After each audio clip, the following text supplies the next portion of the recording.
So they're calling Amy Comey Barrett Amy Comrade Barrett. Are they? I tried this on TikTok when I was on TikTok before being anti-Trump got me kicked off TikTok.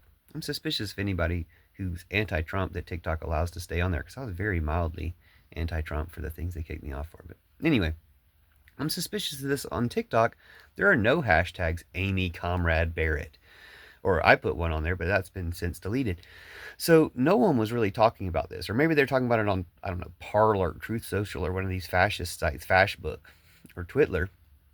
Maybe they were talking about it there and calling her Amy Comrade Barrett, but I've never heard anybody saying that, and yet NPR amplified that. So I would like to just challenge NPR to amplify, I don't know, some of my catchphrases. Trump-ootneers. Trump-ootneers are Space Force in the streets, Flat Earth in the sheets. The hashtag grab 'em by the posse, which as of now is still only a hashtag.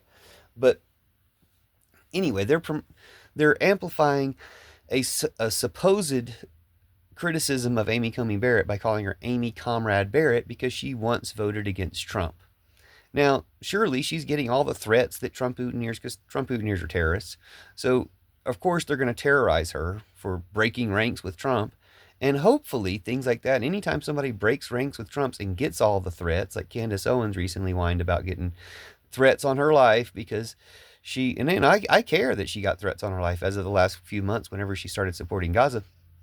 But she's complaining about that. And it's like, that's who your people are. That's who you've been supporting this whole time. They've been threatening other people's lives the whole time you were wearing, Which Lives Matter t-shirts you were selling with Kanye. So, yeah, you've been supporting that and you deserve a taste of it. But hopefully these people will wake up. Gorsuch or whoever can wake up and realize, hey, if I break ranks with Trump and all of his supporters threaten me, maybe I was on the wrong side.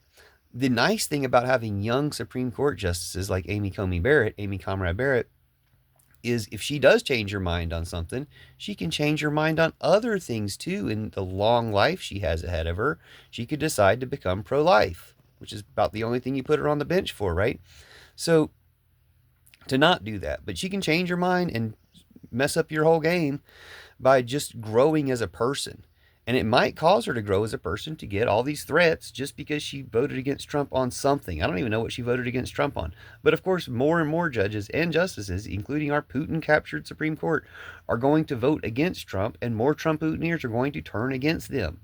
And this process, I mean, Candace Owens was on Piers Morgan 2 or 3 weeks ago, and he's still standing with the genocide, and she's calling him out for it. And now Piers Morgan is even calling out the genocide, at least to some degree. So those people are the point people who it really is on them to call out the genocide and stop it because they've been the ones working for it all this time, and they're the ones whose souls are going to be permanently stamped with either the side that worked for it or the side that finally worked against it too late, and all the lives that they've helped take in the meantime.